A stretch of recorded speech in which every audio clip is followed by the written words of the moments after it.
Sebuah demokrasi yang hidup memerlukan rakyat yang berpengetahuan.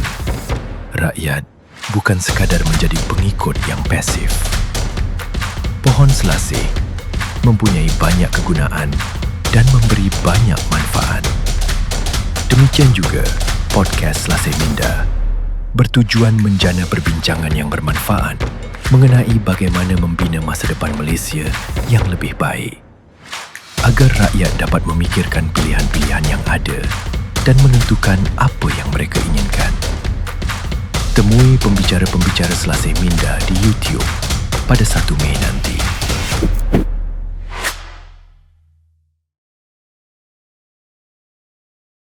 Beberapa kali di dalam banyak ruang dan pentas saya menyebutkan anehnya Malaysia ni adalah kerana Malaysia satu-satunya negara yang mana majoriti penduduknya, yakni Melayu, berfikir dan bertindak seumpama minoriti, sedangkan hakikatnya Melayu menguasai daripada pintu istana, di istana sehinggalah kepada pion pejabat tanah. Tapi hari ini kita masih melihat bagaimana Melayu seperti terkial-kial cuba memperjuangkan kepentingannya. Dan hari ini di dalam Selasih Minda akan kita bicarakan memberikan suluhan kepada aspek nasionalisme Melayu, melihat sedikit tentang sejarahnya. Namun saya beranggapan kita tak boleh terlalu meromantisasikan masa lampau kerana terlalu banyak forum yang membicarakan tentang nasionalisme Melayu dalam kerangka cabarannya hari ini. Saya mengharapkan Selasih Minda akan membawakan satu kerangka yang lebih pragmatik dan lebih realistik dengan cabaran semasa. Dan cabaran itu saya letakkan di bahu ketiga-tiga panelis saya, Prof. KS Jomo, Saudara Imran Rashid dan juga Dr. Hozan Osman. Dan itulah hasrat Selasih Minda, kita ingin mencetus pemikiran, mencorak masa depan. Maka itulah beban yang saya letakkan kepada tuan-tuan bertiga. Berat. Bagaimana? Berat beban tu rasanya. Kalau tidak, kita tidak ada artinya melakukan Selasih Minda kalau kandungannya sama saja seperti dalam forum yang biasa. Benar-benar. Prof, nasionalisme Melayu, haruskah kita beri suluhan baru dalam realitinya hari ini? Kerana selepas 7 dekad, semua forum membincangkan hal yang sama. Adakah kita ada sudut pandang yang berbeza untuk kita merungkaikan masalah ini, Prof? Sebenarnya ramai yang pakai istilah nasionalisme Melayu. Okey. Salah gunakan Okey. kedua-dua perkataan. Okey. Nasionalisme dan juga Melayu. Okey. Di dalam konteks kalau kita lihat dari segi sejarah, pembela konsep Melayu sebagai satu komuniti yang pertama tidak lain tidak bukan Jose Rizal pada ujung abad ke-19. Rizal menganggap diri dia sebagai I'm a proud member of the Malay race, dan dia tapi bagi dia Melayu, Jose Rizal itu dia mestizo, keturunan ada campur dengan Cina dan sebagainya. Tapi bagi dia soal Melayu itu adalah satu konsep yang menyatu padukan semua rakyat Filipin untuk menentang kuasa Espanyol waktu itu. Kalau kita lihat dalam konteks kita di sini, istilah itu mungkin barangkali mula dipakai secara eksplisit barangkali pada tahun 30-an, mungkin lebih awal pada tahun 20-an. Kalau kita lihat konsep nasionalisme dengan erti kata ada konsep nasion, nasion bangsa. Tapi kalau kita lihat sekarang, apa yang dianggap sebagai bangsa itu bukan lagi nasion, tapi istilah itu dipakai juga untuk merujukkan kepada pada kaum, pada etni dan sebagainya. Jadi kita dapati bahawa istilah nasionalisme itu tidak ada kaitan dalam penggunaan demikian dengan konsep nasion. Apa nasion yang diidamkan? Dan kita dapati bahawa misalnya bila Rizal pakai istilah itu, bagi dia jelas. Tapi kalau kita lihat dalam konteks kita ni, kita sekarang, dia banyak disalahgunakan. Dan berkait dengan apa yang dikatakan populisme perkauman. Jarang sekali berakar umbi dalam konsep nasion. Okey. Dan konsep nasion di tanah air kita ini mula timbul antara Perang Dunia Pertama dan Kedua, di mana kita dapati pada peringkat antarabangsa Ya. sudah ada perjuangan menentang kolonialisme, penentang imperialisme dan sebagainya. Okey. Maka kita dapati perjuangan ini, kalau kita lihat dari segi sejarah, penentangan terhadap imperialisme itu boleh dikatakan antara pelopornya Syed Jamaluddin Al-Afghani. Ya. Baginya imperialisme itu imperialisme barat dan tidak dapat diterima umat Islam. Tapi bagi dia tidak kaitkan dengan konsep nasion. Bagi dia penentangan itu diilhamkan oleh Islam itu sendiri. Okey. Ya, yang tidak dapat menerima imperialisme, apalagi imperialisme barat. Okey. Jadi di tanah air kita, kalau kita lihat misalnya apa yang dikatakan nasionalisme Melayu, timbul barangkali dengan pada tahun 20-an dengan seorang cikgu di Maktab Perguruan Sultan Idris, nama dia Hadi, Cikgu Hadi Hussein, ya? Hadi Hasan, maaf. Dia asal daripada Melaka, ya, daripada High School Melaka, bahasa Inggeris, tetapi dia diambil dalam batch awal untuk menjadi guru mata pelajaran sejarah. Pada waktu Zabah dan orang-orang lain juga menjadi staf pengajar. Pada waktu itu tidak ada bahan tulis dalam bahasa Melayu. Jadi Hadi menggunakan bahan-bahan yang disiapkan oleh penjajah Inggeris seperti Winstead, Wilkinson dan ramai lagi, dan terbalikkan pendekatan mereka, memberi satu konsep dalam bukunya yang judulnya pada mulanya Sejarah Alam Melayu, ya, dan juga dipengaruhi oleh tulisan-tulisan daripada Indonesia.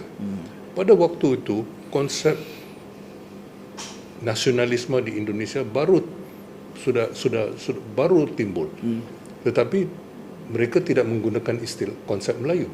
Bagi mereka konsep nasionalisme itu pada peringkat awal sekali barangkali boleh dikaitkan dengan apa yang dikatakan Syarikat Islam, yang dilahirkan oleh antara lain oleh Raden Mas Tutu Adi Suryo dan beberapa tokoh yang lain, dan mereka menubuhkan Syarikat Islam dan menentang imperialisme Belanda dalam konteks mereka. Jadi tetapi mereka juga menolak konsep etni, ya, yang dibawa oleh misalnya gerakan budaya Jawa, ya, oleh Budi Utomo, nama gerakan itu yang cukup berpengaruh pada waktu itu.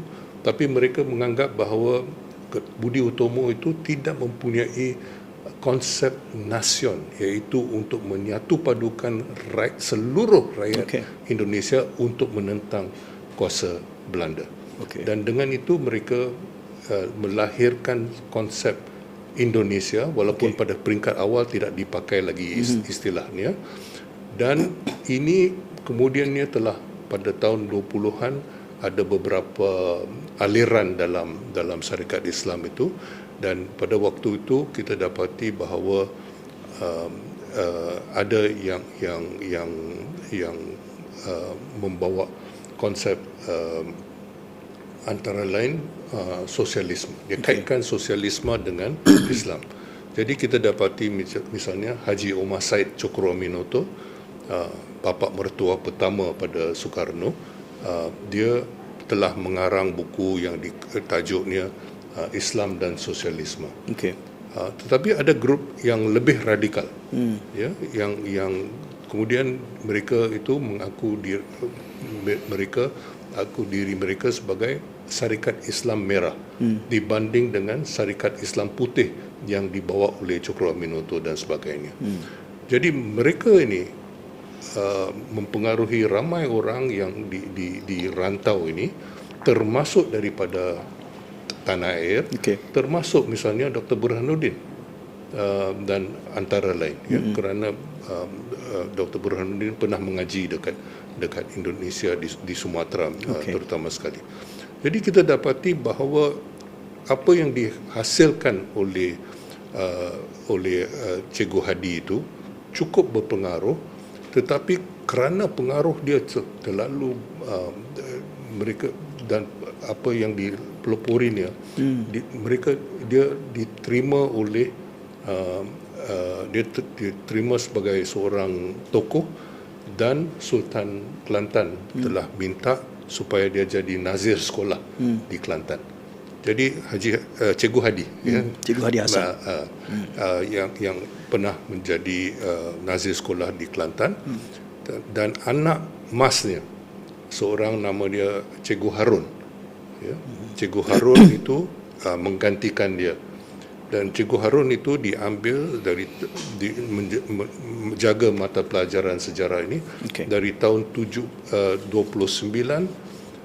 sampai 39. Dan pada tahun 39, kerana pengaruh dia telah dibuang. Jadi pada antara tahun 29 tahun 39, terutama sekali pada tahun 30-an, ada di kalangan penuntut-penuntut ini, antara lain Ibrahim Yaakob, Buyung Adil dan ramai lagi, mereka ini menubuhkan satu badan bersama orang di luar, bukan daripada maktab perguruan, termasuk misalnya Mustafa Hussein.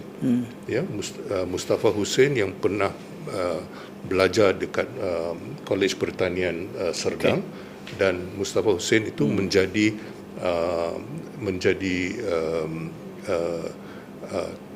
naib ketua kepada Ibrahim Yaakob, Kesatuan Melayu Muda.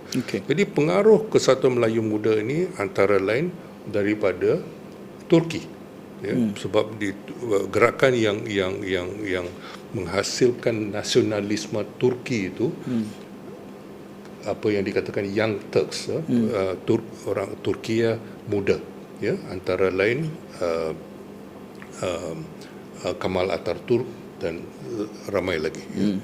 Jadi mereka bila Kesultanan Osmania tumbang, mereka membawa ini. Jadi kita dapati bahawa dengan tamatnya Kesultanan Osmania, boleh dikatakan 3 jenis nasionalisme yang berbeza itu timbul. Satu, nasionalisme Turki. Satu lagi, nasionalisme Arab, yang antara lain disponsor juga oleh British dan Perancis dan sebagainya. Ada kisah misalnya Lawrence of Arabia dan sebagainya. Dan juga apa yang dikatakan nasionalisme Yahudi, yang membawa kepada Zionisme. Tapi Zionisme ini sebenarnya bukan lahir di dalam kawasan Kesultanan Osmania. Dia lahir di barat, dia lahir di barat sebagai satu reaksi kepada penindasan orang Kristen terhadap orang Yahudi di barat. Jadi kita dapati bahawa Cikgu Hadi ini memainkan satu peranan yang cukup besar, dan terutama, dan yang lebih penting lagi bagi saya, yang jarang disebutkan, Cikgu Harun, dan golongan muda yang menubuhkan KMM dan sebagainya, yang membawa konsep nasionalisme yang awal. Ada seorang penulis dari asalnya New Zealand yang pernah menulis buku yang cukup berpengaruh di tanah air kita, iaitu William Roth, nasionalisme Melayu. Tapi kalau kita lihat apa 3 aliran yang disebutnya, tidak kurang tepat. Misalnya dia sebut tentang kaum muda dan pentingnya kaum muda, dan tidak boleh nafikan kaum muda itu terpengaruh oleh Syed Jamaluddin, Rashid Reda dan sebagainya, yang membawa pendekatan Islam yang baru, termasuk yang menentang imperialisme Barat. Itu cukup penting. Tapi mereka tidak mempunyai konsep nation. Ya. Begitu juga kita dapati bahawa ada Persatuan Melayu pada peringkat negeri, Persatuan Melayu Selangor, Persatuan Melayu Johor dan sebagainya.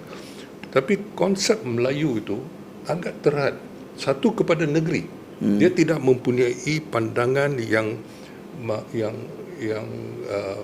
lebih luas daripada itu. Jadi itu sebabnya kita dapati bahawa apa yang berlaku di maktab perguruan itu boleh dikatakan yang mempelopori konsep nasionalisme Melayu. Yang penting dia menentang imperialisme dan bukan hanya Melayu yang tidak mementingkan. Ada pentingnya dalam huraian mukadimah itu kerana awal-awal lagi Prof sudah menunjuk kepada Hosea Rizal. Dan gambarannya juga dari segi bloodline-nya dia tidaklah tulen Melayunya kerana ada campuran Cina di situ. Dan dikaitkan pula dengan idea nation ini. Sedangkan idea itu asasnya sudah terbelah dan mungkin itu juga yang menjadi juzuk hari ini sehingga dia mengatakan bangsa Johor misalnya. Jadi bagaimana nasionalisme Melayu itu bila ditandai dengan semangat-semangat kenegerian itu sendiri, dia mengganggu struktur nation itu. Komen Imran dalam hal ini.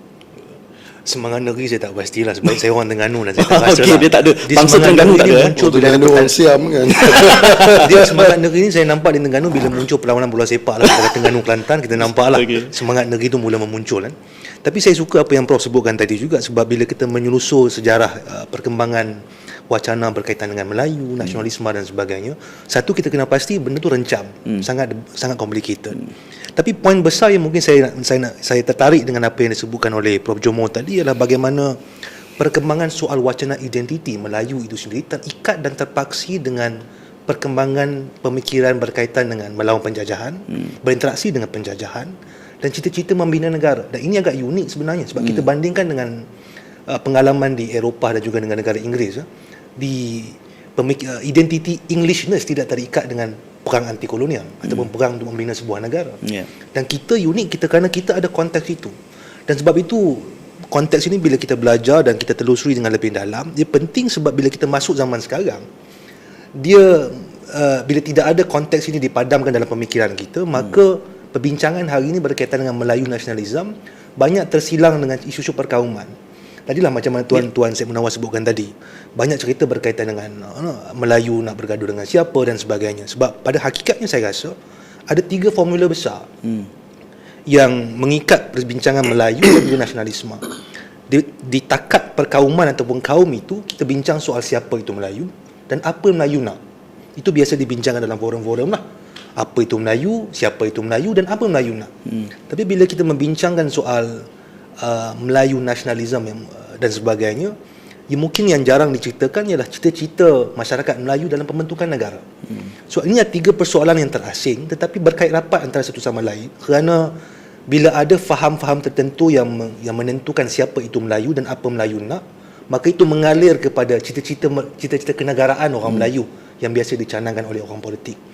Tiga-tiganya harus diasingkan sebenarnya saya rasa.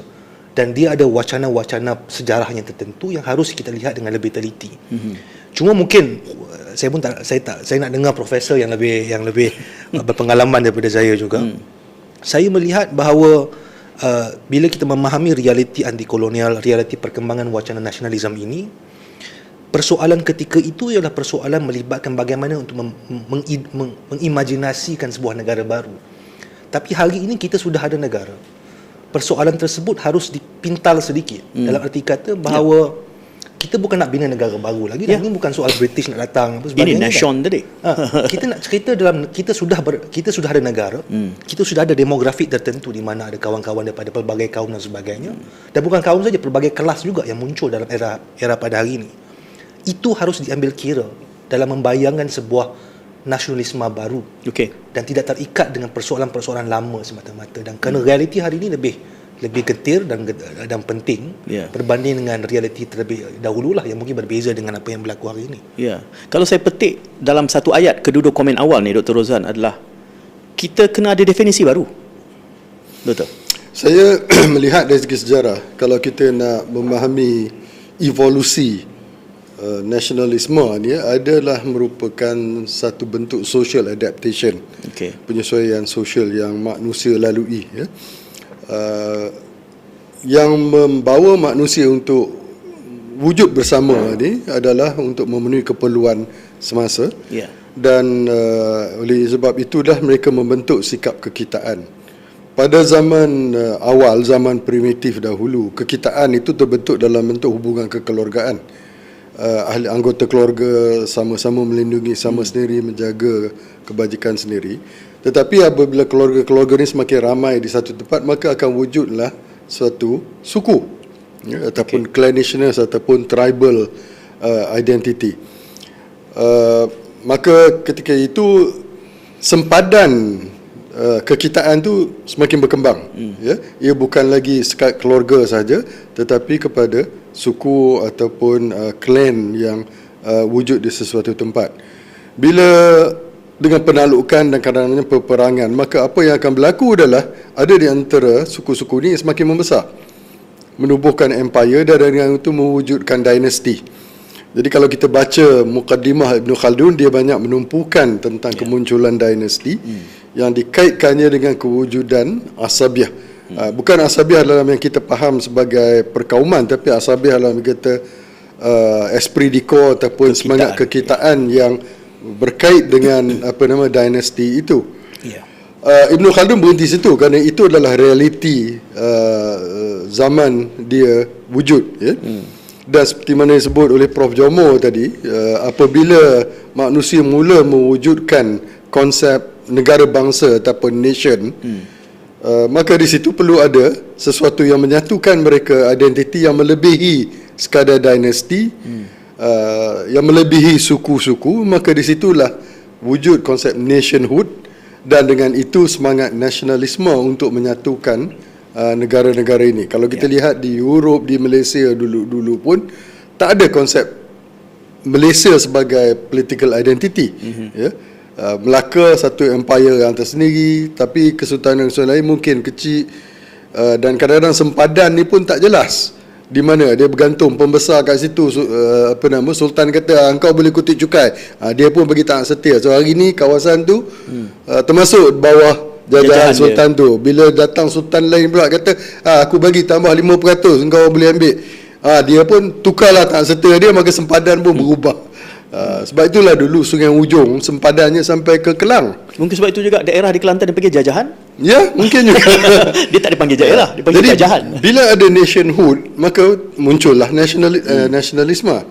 Cuma di dunia di sebalik timur ataupun dunia ketiga,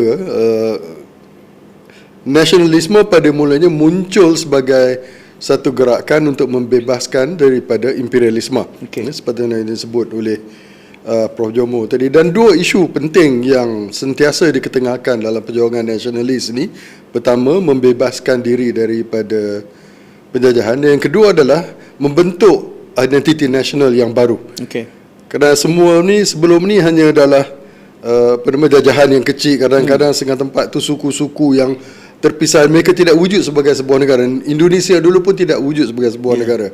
Jadi dia ada proses of negotiation dan di antara pejuang-pejuang nasionalis seperti di Malaysia satu ketika dulu, mereka yang dipengaruhi oleh pemikiran di Indonesia melihat Pak Sakur, Ibrahim Yaakob, bahawa kesatuan Melayu ni sepatutnya merangkumi tanah Melayu, Indonesia, Brunei, semua sekali sepatutnya menjadi satu negara. Kalau lebih awal pentas Sunda, itu lagi luas, sampai ke Papua dan sebagainya, kan.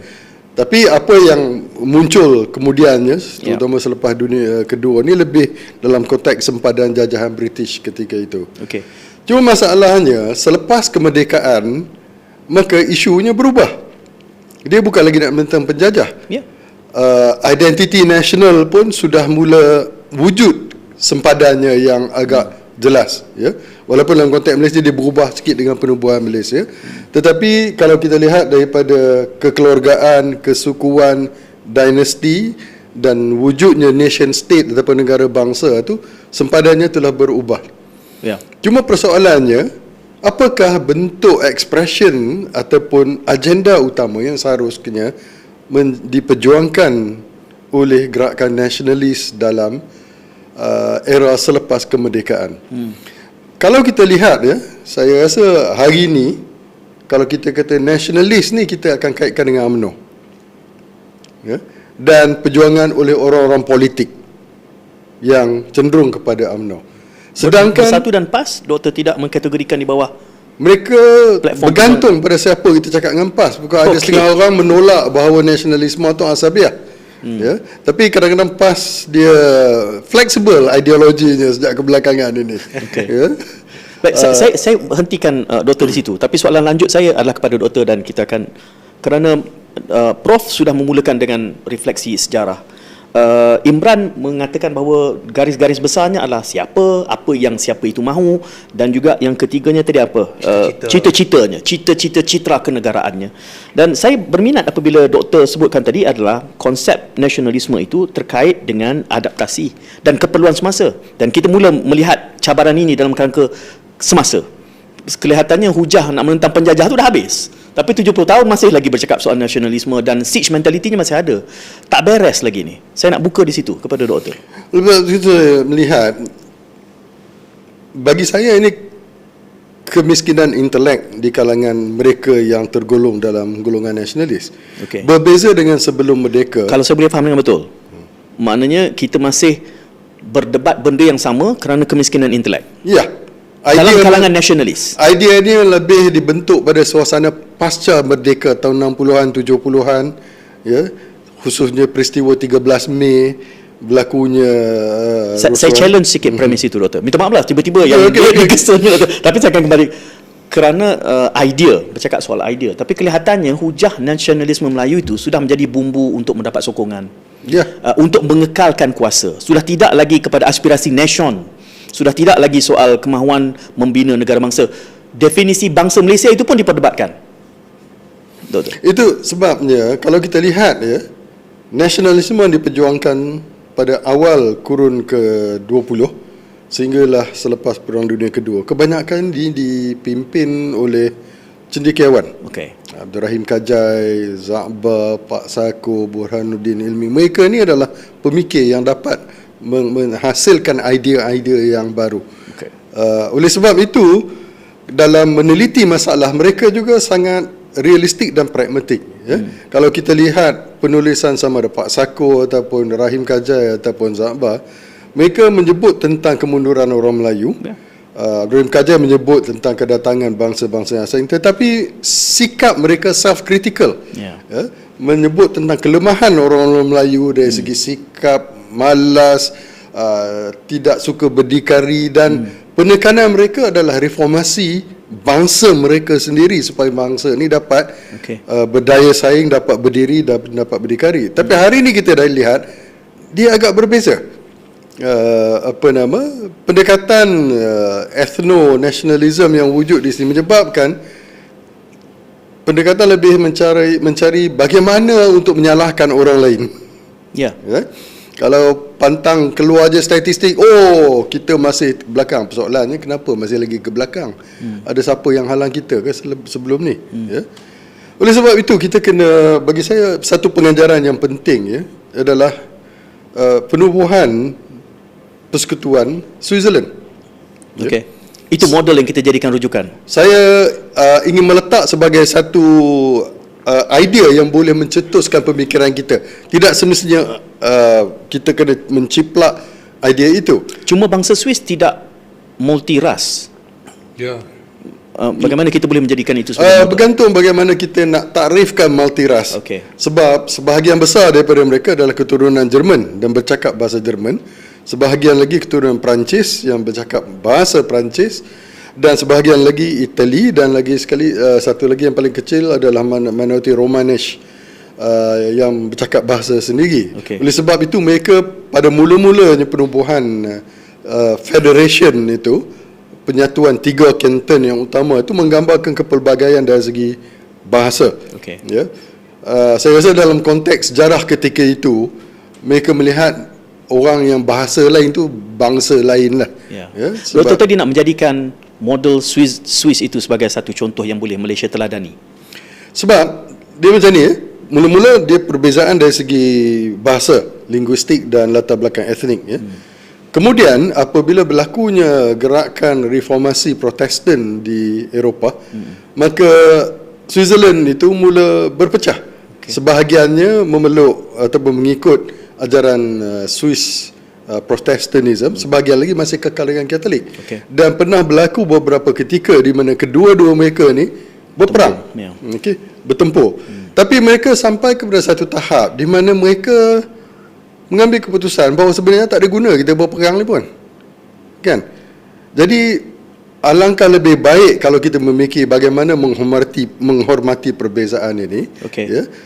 Menghormati autonomi kanton-kanton yang menjadi menganggotai persekutuan Swiss, dan dengan itu menganjak nasionalisme mereka daripada ethno-nasionalisme ataupun nasionalisme keagamaan kepada apa yang disebut sebagai civic nationalism ataupun nationalism civic, yang berteraskan, yang dibina di sekitar nilai-nilai universal. Oleh sebab itu, merit lah itu kan, ya, merit lah. Ada. Pada asasnya ada merit di situ. Ada merit di situ. Sebab kita macam ni, bila kita nak menjadi pemimpin, ya, dan ini kita kena kritik konsep ketuanan. Kita kena credible. Orang tak akan menganggap kita ni tuan kalau kita ni yang paling banyak rasuah, yang banyak penagih dadah, yang paling banyak merempit, yang paling banyak terlibat dalam jenayah seksual dan sebagainya. Jeritlah macam mana pun, orang mungkin senyum sebab dia rasa dia tak ada kuasa, tapi orang tak akan hormat kita. Apa yang membolehkan Switzerland tu akhirnya menjadi satu negara yang persekutuan yang kukuh adalah formula autonomi kanton, dan saya rasa mereka meletak idealism yang melebihi sentimen perkauman ataupun keagamaan. Baik Doktor, kita akan uji idea itu nanti. Saya tengok bahasa badan Imran, dia nak mencelah juga, tapi tadi Prof dia bila saya sebut Swiss itu, adakah itu boleh menjadi andalan yang wajar kalau kita melihat model nation dengan elemen Melayu sebagai teras? Bagi saya, konsep bangsa, konsep nasion yang akan kekal ialah yang berakar umbi dalam konteks kita. Jadi saya rasa apa yang Prof Roshan sebut itu, bahawa kita boleh belajar, bukan kita nak ciplak. Ya, itu yang penting. Jadi kita nak lihat bagaimana konsep nasion ini kembang. Pada ketika selepas Jepun kalah Perang Dunia Kedua, yang mula tuntut kemerdekaan tidak lain pada PKMAM. PKMAM itu Partai Kebangsaan Melayu Malaya. Ya, pada tahun 45 lagi. Kemudian pemimpinnya Dr. Burhanuddin pada tahun 47 dia kerjasama, dia memimpin bukan hanya PKMAM tetapi juga gabungan beberapa badan Melayu yang lain, termasuk AWAS, ya, Angkatan Wanita Sedar, API, Angkatan Pemuda Insaf, dan beberapa yang lain, termasuk Hizbul Muslimin. Ya. Dan kita dapati bahawa mereka ini dalam gabungan yang dinamakan PUTRA, Pusat Tenaga Rakyat, telah menuntut kemerdekaan bukan dengan kerjasama AMCJA, All Malaysian Council Joint Action. Ya, mereka mempunyai konsep dan mereka menuntut kemerdekaan pada tahun 47 lagi, dan pada ketika itu mereka mengambil tindakan mogok umum yang dipanggil hartal. Ya, itu istilah India, ya, tapi dipanggil hartal. Dan kita dapati di rata-rata di Terengganu dan di rata-rata kita dapati ada ramai yang sokong tuntutan kemerdekaan itu, dan mereka menggubal apa yang dikatakan perlembagaan rakyat. Ini ditolak. Ini pada tahun 47 lagi. Tidak lama kemudian, pada awal tahun 48, kita dapati Angkatan Pemuda Insaf diharamkan, dan lebih daripada 6,000 pemuda Melayu telah ditahan oleh British sebelum darurat. Sebelum darurat. Ya, ramai orang tak sedar sebab tak termasuk dalam buku-buku sejarah dan sebagainya. Jadi yang saya ingin tekankan ialah bahawa konsep ini sudah dipelopori oleh pekemam dan sebagainya, rakan-rakan sekutu mereka jauh sebelum UMNO. UMNO mula tuntut merdeka pada tahun 51. Ya. Lebih daripada 5 tahun, dekat 6 tahun setelah dituntut oleh. Jadi dan konsep itu merupakan satu peralihan daripada konsep hidup Melayu sebelum UMNO sebelum itu. Ya. Sebenarnya yang menyokong jogan kata hidup Melayu itu tak begitu ramai sebenarnya. Kalau kita lihat misalnya foto-foto mereka yang berarak di depan Istana Bukit Serin di Johor Bahru dan sebagainya.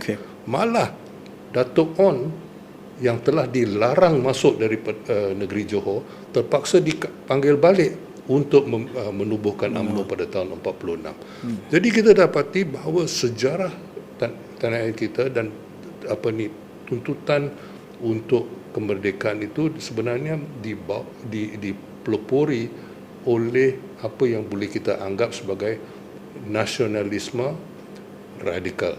Ya, yang berbeza sekali dengan mereka yang mempunyai pandangan boleh dikatakan tidak lain daripada perkauman. Ya. Jadi perkauman, populisme ethno, ya, populisme perkauman sebenarnya.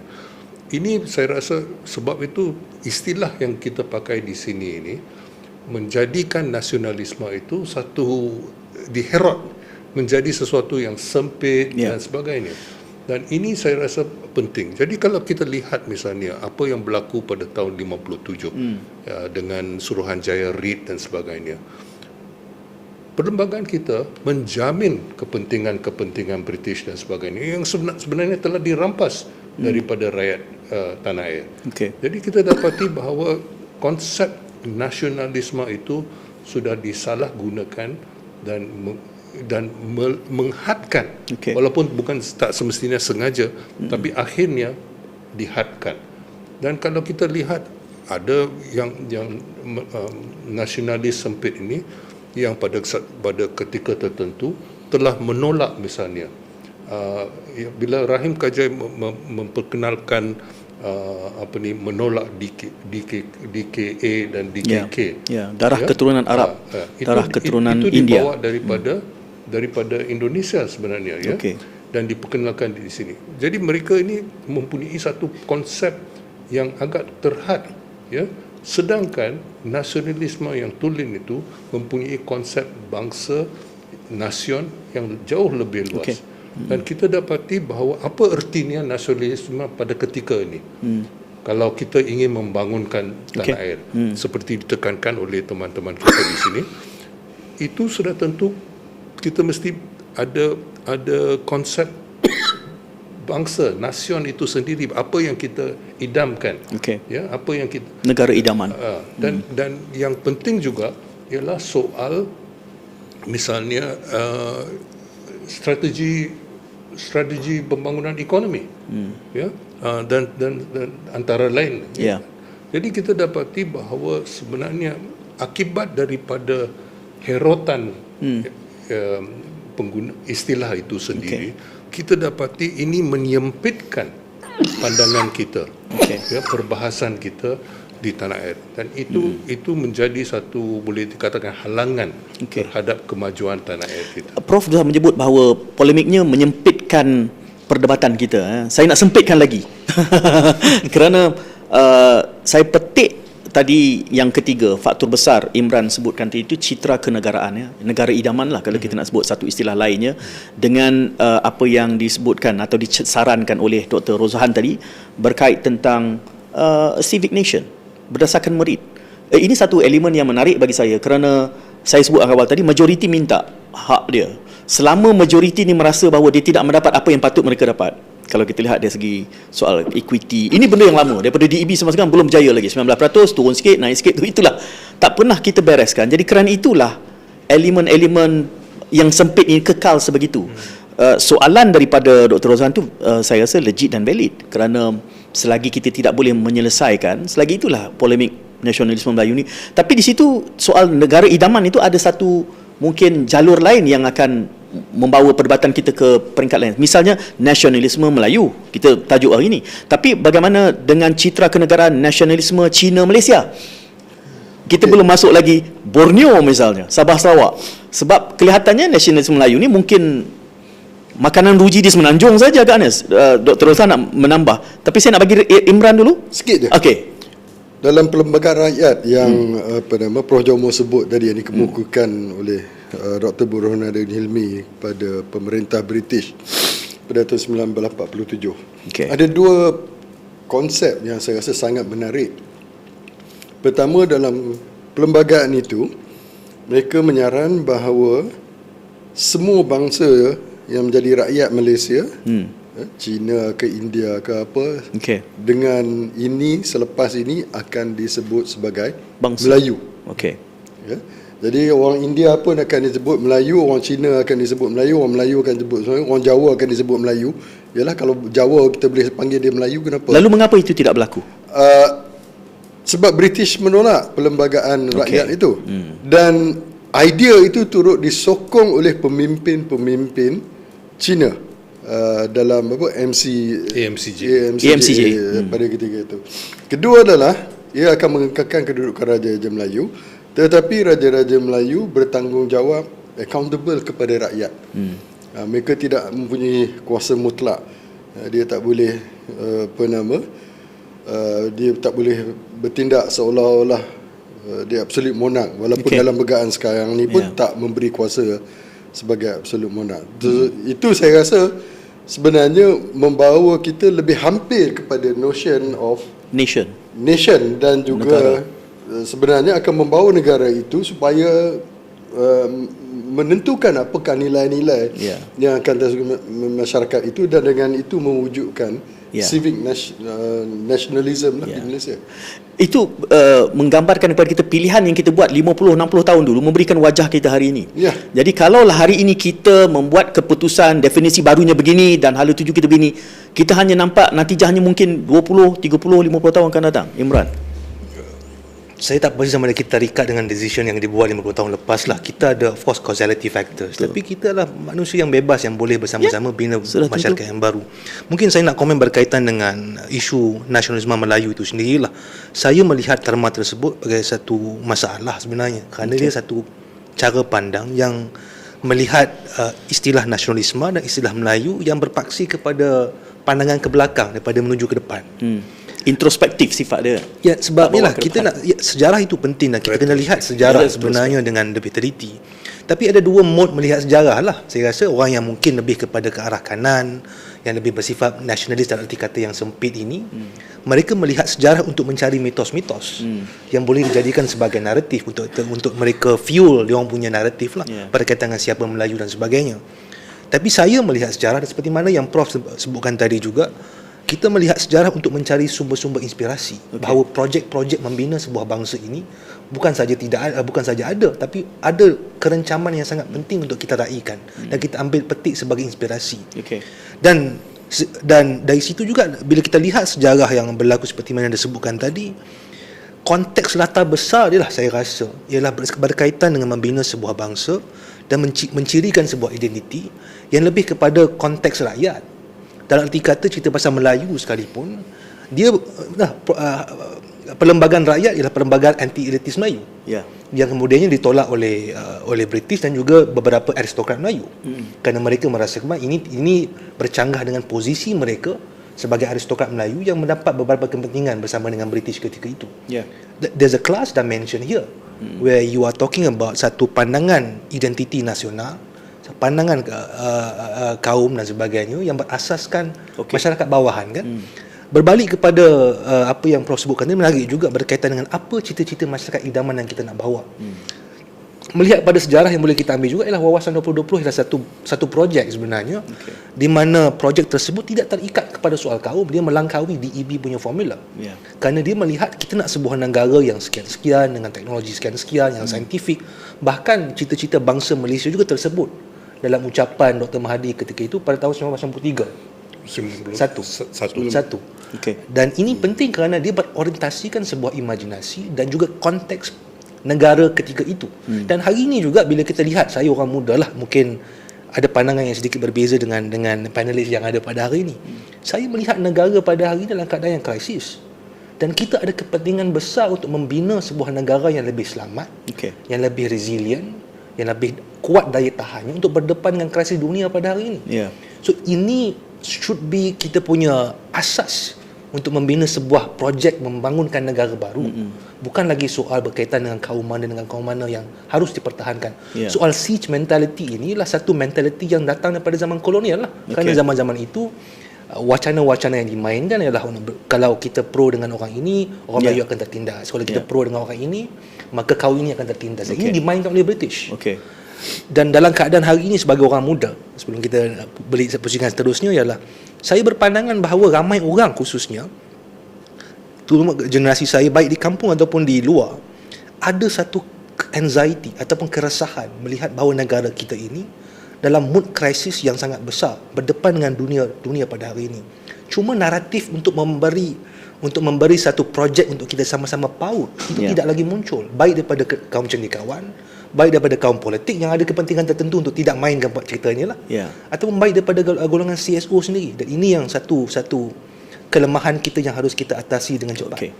Tajuk kita hari ini ada dua bahagian, Prof, Dr. dan Imran, iaitu sejarah dan hala tuju. Jadi saya mula nak bawa kepada hala tuju ni bila mana saya dapati Imran tidaklah terlalu beza antara pandangan tokoh-tokoh yang kita bawa dengan pandangan orang muda. Cumanya Imran sendiri ada menyebut, Prof, Dr, dan saya petik, mungkin idea nak melihat semula ni pun halangannya adalah satu kerana struktur politik. Tadi pun kita banyak cakap pasal politik kan. Kerana saya teringat Prof Kuki Kim pun mengatakan bahawa bila kita bincang sejarah kita ni sangat politikal. Dimensi sosialnya sangat kurang. Jadi kerana itu dia sangat membelah. Kemudian politik pula sangat hampir dengan elit Melayu yang tak suka bahawa nasionalisme Melayu ni diberikan definisi semula. Kalau Selasih Minda nak merungkai itu supaya kita ada building block lah, saya anggap mungkin kita tak boleh bereskan perbincangan ni untuk melihat solusi yang pragmatik dalam hanya satu sesi. Tapi untuk kita bergerak ke depan dan kita mencabar bahawa, saya tak pastilah Prof, ada siapa-siapa dalam forum ini yang mewakili elit Melayu. Saya tak pasti kalau Prof dikategorikan sebegitu kan. Elit lagi belum cukup elit lah. Saya anggap Prof ini masih profesor rakyat lagi lah, dengan melihat karakter dan kepribadiannya. Itu yang kita berdepan. Sebab seolah-olahnya kalau kita kena ambil satu dua perkataan untuk merumuskan perbincangan ini, kita harus definisi baru, seolah-olah begitulah Tetapi kita berdepan dengan halangan struktur politik, kerana Malaysia ni sangat politikal dan feudalistik sifat dia. Yang keduanya, soal yang tak mau mengubah minda ni juga adalah elit Melayu yang juga menguasai mungkin pentas-pentas politik itu kebanyakannya. Jadi apa hal tuju kita ke depan ni? Imran nak tak adalah, mungkin saya rasa saya setuju dengan apa Tuan Syed Munawar sebutkan tadi, bahawa ialah kita boleh cipta formulasi baru. Mungkin sesi ini, sesi berikutnya. Tapi persoalan yang lebih besar ialah bagaimana nak meluaskan wacana ini menjadi satu pandangan yang dipegang oleh umum. Dan kita berdepan dengan cabaran ada hegemoni lain yang ada kuasa, bukan saja yang tak kuasa mau berubah budaya dan kuasa material juga untuk tak mau berubah dan mengekalkan status quo yang ada kan. So dalam deadlock seperti inilah dia ada dua attitude ataupun pendekatan lah kot. Jangan sebut revolusi. Bukan. Revolusi Minda nanti Selasih Minda akan tutup awal. Yalah, kita boleh bersifat defeatist dalam arti kata bahawa kita tak boleh buat apa, kita kena tukar parti politik baru dan kena masuk parti bersama ke tak tahulah. Kita kena sudah berkempen nampaknya. Ini orang kemaman. Ini pendekatan yang bersifat politikal. Dalam arti kata anda harus menjadi elit seterusnya baru boleh mengubah. Saya adalah pandangan yang berbeza lah.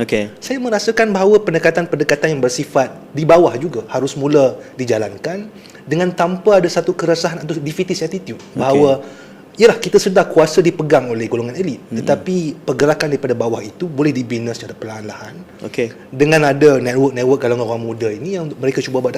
Ini berlaku hari ini sebenarnya. Okey.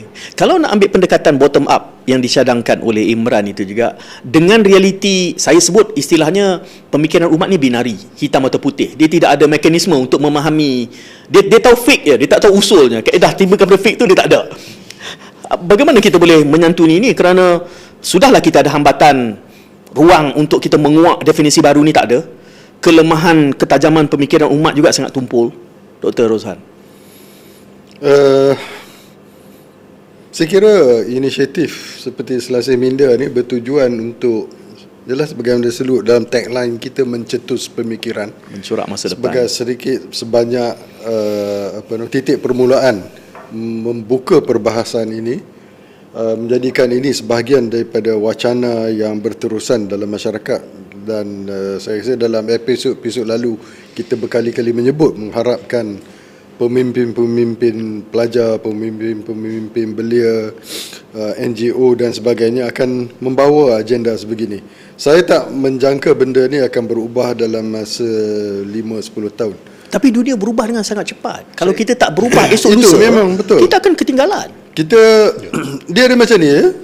Bila saya sebut tadi yang stages daripada kekitaan, kekeluargaan, kesukuan, dinasti, kemudian nation, sepatutnya dalam peredaran masa kita semakin progresif. Ya. Jadi konsepsi kita terhadap apakah being nationalistic tu juga progresif.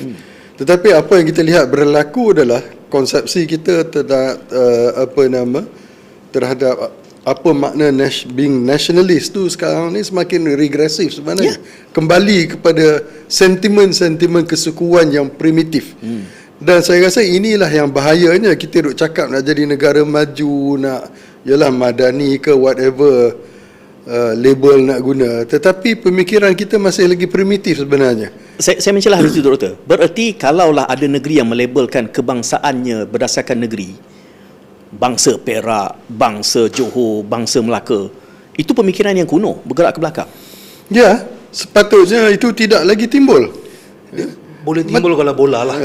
Ya, dan itulah yang menjahanamkan kan Saya rasa pemikiran federal itu. Dia kadang-kadang momen-momen itu boleh muncul. Yalah, kadang-kadang saya saya duduk saya sebagai orang Melayu yang membesar dalam tradisi Melayu, saya rasa makanan Melayu paling bagus lah. Ni orang kemaman cakap ni. Maksud saya sentimen-sentimen baik kenegerian dan sebagainya itu boleh wujud, tapi diposisikan pada tempat-tempat yang betul. Okey. Kita tak boleh hapuskan, kerana bila kita hapuskan dan menafikan bahawa ada Saya rasa Amerika pun rednecknya keras sekali. Kan? Dia oksimoron konsep oksimoron. bangsa, Ya. katakanlah bangsa Johor. Adakah itu bermakna kumpulan-kumpulan etnik lain selain pada Melayu di Johor sama taraf dengan bangsa Melayu kerana mereka bangsa Johor? Ya, dan sisi lainnya juga adalah bila mengatakan bangsa Johor, bererti inklusif apa juga jalur ada dalam etniknya, Johor. maka adalah Ya. anak Johor lah. Berarti Malaysia pun seharusnya akhirnya akan jadi begitu, bukan? Ya, itulah sepatutnya. idealnya. Tetapi inilah negeri yang paling kuat dengan sentimen kebangsaan Melayu. Saya nak dengar komen Prof tentang kemelut ini. Nampaknya kita pun bergulat nak menawarkan satu. Saya rasa tidak salah kalau kita bangga dengan latar belakang kita masing-masing, termasuk kemaman dan sebagainya, ya. Saya cubalah ya. Namun demikian, saya rasa soal bangga tu lain daripada itu yang akan diperalatkan sebagai asas untuk menindas orang lain. Okey. Itu yang kita tolak. Boleh saya balik pada soal tadi. Kedua-dua Dr. Roshan dan Saudara Imran ni, kedua-dua mereka membela apa yang dikatakan nasionalisme civic. Saya rasa itu penting. Tapi dalam konteks kita pada masa kini, kita hidup dalam dunia di mana ada banyak cabaran. Ada cabaran populisme perkauman, ya, yang sekarang meluas di barat misalnya, ya. Dan kita juga dapati bahawa kita terpaksa menghadapi realiti yang ada, dan realitinya antara lain ialah penubuhan Malaysia pada tahun 63 dan kemudiannya Singapura keluar daripada Malaysia, dan sekarang jelas daripada bahan-bahan sejarah bahawa Singapura bukan dibuang oleh Malaysia, tetapi Lee Kuan Yew memilih untuk keluar daripada Malaysia. Ini penting ya. Tapi balik kepada soal ni, soal jadi kenapa Malaysia itu ditubuhkan? Pada ketika konsep Malaysia itu ditubuhkan, itu timbul pada zaman di mana imperialisme British sudah mula menurun. Selepas apa yang berlaku di terusan Suez pada tahun 56. Jadi kita dapati bahawa British nak lepaskan tanah jajahannya dan sebagainya. Tapi kita yang panggil mereka pulang selepas penjadukan Jepun. Jadi mereka ni telah minta semua wilayah-wilayah yang dikuasainya digabungkan, dijadikan satu apa yang dikatakan Malaysia. Istilah Malaysia itu wujud sebelum itu, tapi maksudnya berlainan. Ada seorang profesor di Harvard yang menggunakan istilah Malaysia, a study in direct and indirect rule. Maksud Malaysia bagi dia Malaya dan Indonesia, kepulauan Nusantara. Jadi kita dapati bahawa Malaysia ni ditubuhkan, cadangan Malaysia yang mula yang British mula bawa pada tahun 59, pada mulanya ditolak oleh Tunku Abdul Rahman. Hanya pada tahun 61 dia diyakinkan. Dan kita dapati sekarang Malaysia wujud tanpa Singapura sejak tahun 65. Jadi ini realitinya. Jadi cabaran-cabaran yang ada, misalnya bagaimana kita menangani soal Sarawak, soal Sabah dan sebagainya. Kita mesti agak pragmatis terhadap itu, dan terutama sekali konsep soal bangsa, soal nasion itu mesti dipikirkan semula dalam konteks ini. Sebab kita tidak boleh bikin sejarah dalam konteks yang kita menentukan. Kita terpaksa menghadapi ini. Dan oleh kerana itu saya rasa kalau kita andaikan bahawa ini adalah nasion Melayu, dengan sendirinya kita yang membawa halangan kepada soal penyelesaian ini. Sedikit Prof, tadi Prof menggunakan istilah penindasan, dan saya nak kaitkan dengan nasionalisme sivik berasaskan sivik itu.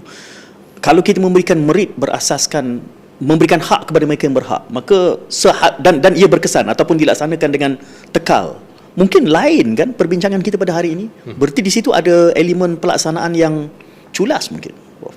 Ya, kalau kita lihat dari segi penindasan, dari segi sejarah ada banyak contoh, antara lain misalnya apabila lebih kurang 152 tahun dulu, bila perjanjian Pangkor itu tandatangani. Dan bila Sultan dan pembesar tidak senang dengan itu, mereka telah menentang, dan apa yang berlaku misalnya terhadap Sultan, dibuang negeri.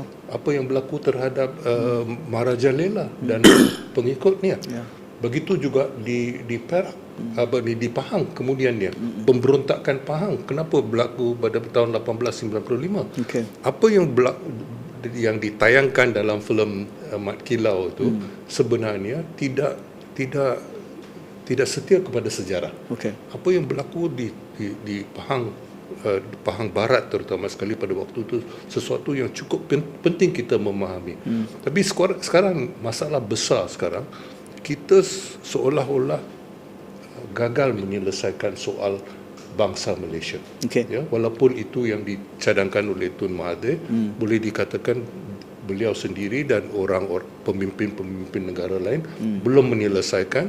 Apa yang ada sekarang dengan kerajaan perpaduan yang ada sekarang adalah penyelesaian melalui elit, pekatan antara elit.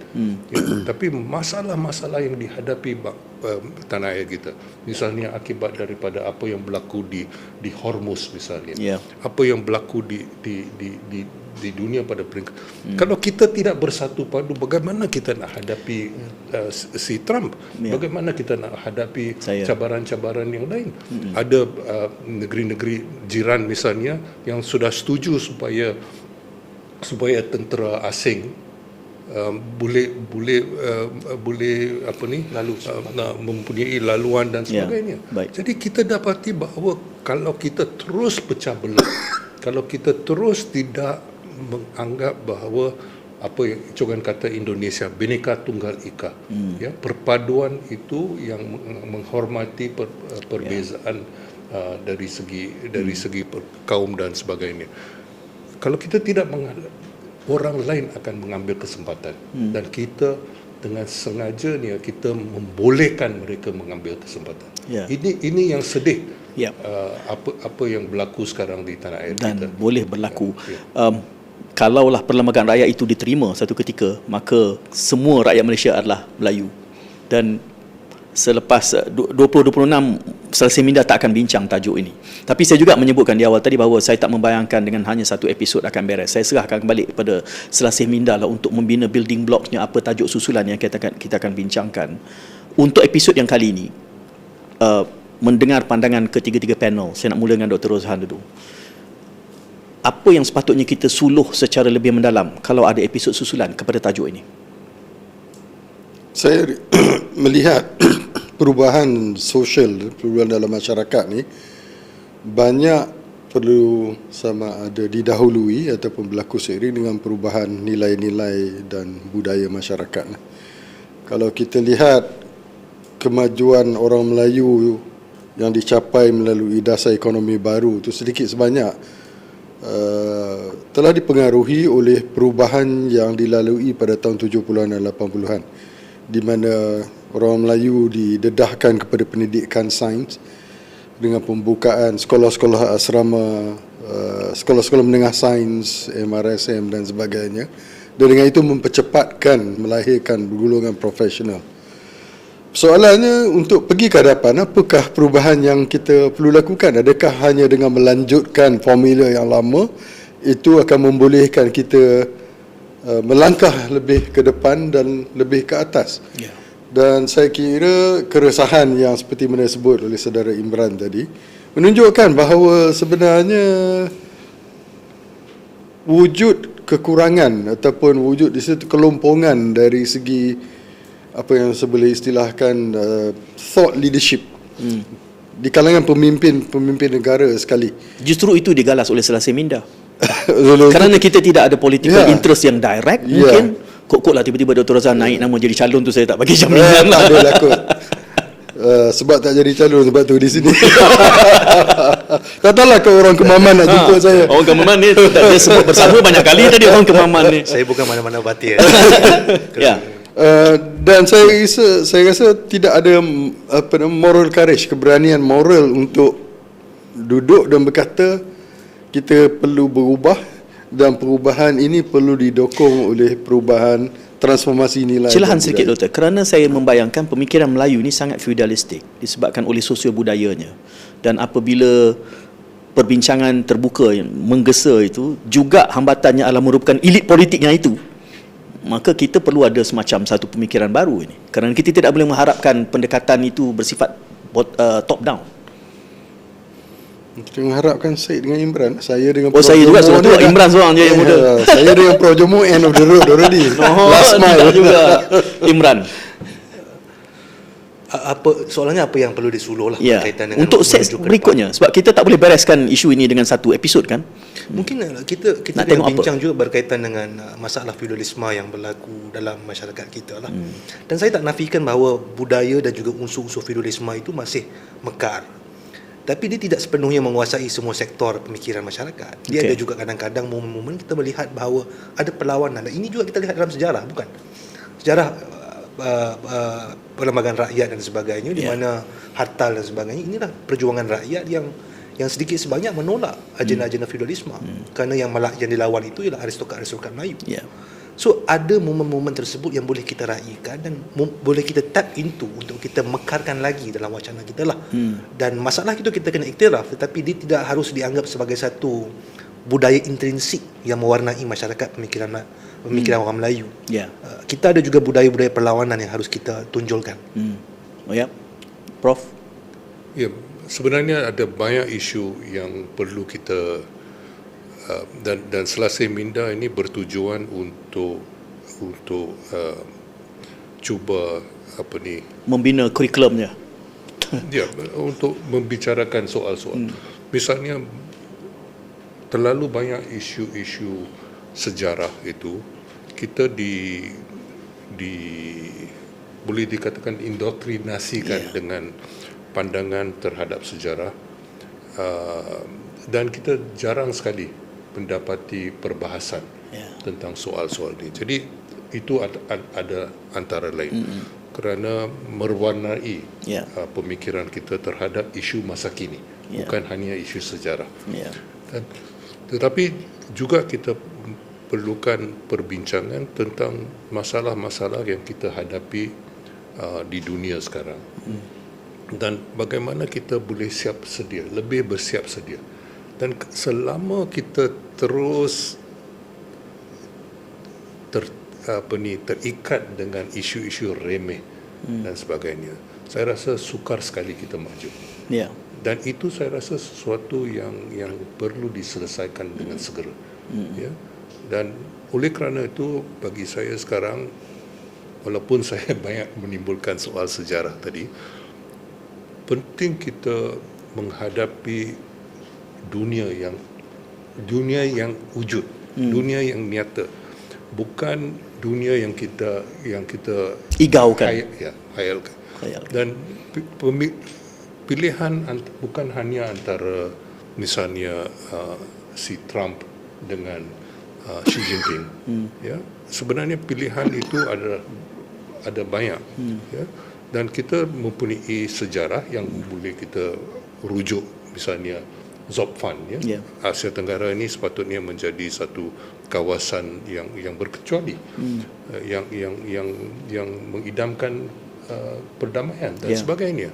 Tetapi kita dapati bahawa perbahasan demikian itu jarang berlaku, kerana pemimpin-pemimpin pemikiran, termasuk terutama sekali pemimpin politik, membesarkan, menghebohkan isu-isu yang boleh dikatakan tidak membawa kita ke mana-mana, yang semakin membelah, untuk kepentingan jangka pendek mereka masing-masing. Jadi oleh kerana itu saya harap Selasih Minda ini dapat memainkan peranan untuk menyuluh terhadap isu-isu berkaitan. Yang saya hargai adalah kerana model Selasih Minda ini dia ada resident panel. Cuma saya juga membayangkan kalau resident panel kita ada wakil Borneo untuk tajuk ini, hala tujunya mungkin sedikit berbeza rentaknya. Itu berkemungkinan. Dan ternyata sekali Selasih Minda ini ideanya sangat marhain, tetapi semangatnya tetap menusa. Tagline kita, mencorak pemikiran, mencetus pemikiran, mencorak masa depan. Jadi itu kesempatan pada kali ini dengan janji bahawa kita tekal ada stamina untuk memberi suluhan secara lebih dalam. Lebih-lebih lagi, Imran, kalau kita berbekalkan data kepada hujah-hujah yang kita bawakan itu nanti. Kita ada Prof Jomo di sini kan. Dia bawa bersama kita data-data KRI-nya. Nanti kita akan tunjuk. Kerana saya rasa itu juga satu pendekatan yang sangat penting. Kerana dengan itu kita akan dapat melihat trajektori. Prof, saya letih sebenarnya apabila misalnya RMK dalam keadaan kita ada midterm review, tapi kita masih gagal mencapai matlamat akhirnya, dan ini berulang kali dalam model DEB, DPN dan segala macam. Saya bertanya soalan yang sama, mendapat jawapan yang sama selama 30 tahun. Saya harap itu tidak berlaku di Selasih Minda. Terima kasih kepada Prof Imran dan juga Dr. Rozhan, dan kita akan kembali, mungkin juga komitmennya menyuluh lagi secara lebih dalam, dan juga topik lain yang akan dibincangkan selepas ini ada berkaitan tentang budaya. Jadi teruskan kesan anda bersama kami di Selasih Minda, mencetus pemikiran, mencorak masa depan.